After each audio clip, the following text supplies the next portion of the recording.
mapigmanon ka na ng butang. Pasalamatan ka na mo, Lord, kaya dahil pagkakawaray ka, Lord, kaya dahil pagkakawarin. Lord, you are all praise and glory belongs to you. And Lord, you are worthy of that ability. Salamat once again. Kinabuhi, salamat ang puso. Kaya hindi hapon ulit ka na doon. Pagkakahatag na wala ang ginawa ito ng iting grasya, medisyon niya. Once again, sanctify every one of us, Lord. Cleanse us itong among kapakyasan, pinakita ng parang na dugo. Basi kami, himbuhi kami, mahinga kami ng matapos, ilang matubangan, Lord, ang mayroong pumarawat ng panlangin.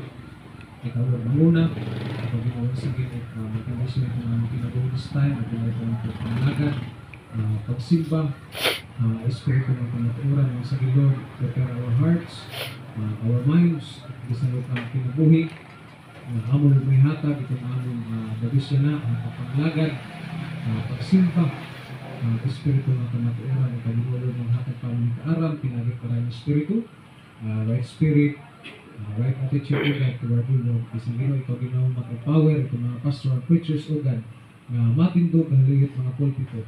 Ito na ang pagtindog, pagwali, ito yung grasya at bidisyon, ang makita at kusog, di kaaram, dito yung among kaaram, abilidad kami, Lord, na sabi kami, ino, na ikaw ginawa o ipaghahatag among kaaram, pinagit para ng Espiritu, ang lips, Espiritu ng God, ibilis kang ginawa, itubutin ng among kawin sa panas, mag-inuutin mga plano, ilog balis ka, ito mga panatigod na magsimpa ng kapagkahapon.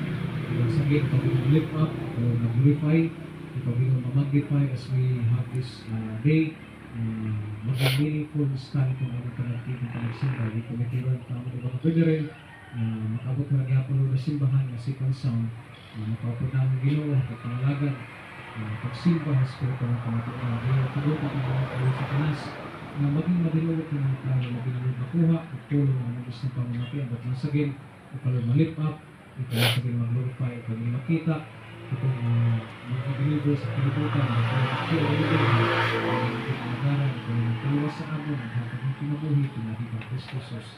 As the Lord, we bring back to all of us na glory in Jesus' name. Amen. Please proceed.